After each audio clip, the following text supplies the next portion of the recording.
మా దగ్గర ఒక గులాబీ తోట ఉంది. ఇప్పటికీ 6 నెలలు అయింది. మేము 1 లీటరు నీటిలో 20 మిల్లీ లీటర్లు అభిమాన్ కలిపి మొక్క అడుగు భాగాములో పోశాము. గతంలో గులాబీ మొక్కల కాండం పెద్దగా పెరగలేదు మరియు కాండాలు బాగా రాలేదు. వేర్లకు అభిమాన్ ఇచ్చిన తర్వాత మొక్కలు బాగా పెరగడం ప్రారంభించాయి. కాండాలు కూడా పొడవుగా పెరిగాయి. తరువాత మేము ఎఫ్ఎల్7 పిచికారీ చేశాము. ఆ తర్వాత గులాబీ పువ్వులు పుష్కలంగా వికసించాయి మరియు చాలా పెద్దవిగా ఉన్నాయి. హలో, నా పేరు అన్బరసు. నేను తమిళనాడులోని సేలం జిల్లా నుండి వచ్చాను. మాకు గులాబీ తోట ఉంది. ఇప్పుడు 6 నెలలు అయ్యింది. మొదట్లో ఎటువంటి పెరుగుదల లేదు.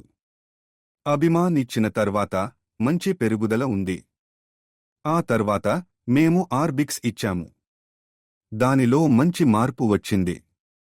మేము 1 లీటరు నీటిలో 20 మిల్లీ లీటర్లు అభిమాన్ కలిపి వేర్లపై పోశాము. అంతకుముందు గులాబీ మొక్కల కాండం పెద్దగా పెరగలేదు మరియు కాండాలు బాగా రాలేదు. అభిమాన్ను వేర్లకు ఇచ్చిన తర్వాత మొక్కలు బాగా పెరుగుతున్నాయి మరియు కాండం కూడా పొడవుగా పెరుగుతుంది. మేము పశువుల ఎరువును కూడా ఇచ్చాము. అభిమాన్ మరియు ఆర్బిక్స్లను 2 సార్లు ఇచ్చిన తర్వాత మేము ఎఫ్ఎల్7 ఇచ్చాము. మేము 10 లీటర్ల ట్యాంక్లో 200 మిల్లీ లీటర్లు ఎఫ్ఎల్7 కలిపి మొక్కలపై స్ప్రే చేశాము. మేము ఎఫ్ఎల్7ను 4 సార్లు ఉపయోగించాము. ఇప్పుడు గులాబీ పువ్వులు సమృద్ధిగా మరియు చాలా పెద్దవిగా వికసిస్తున్నాయి.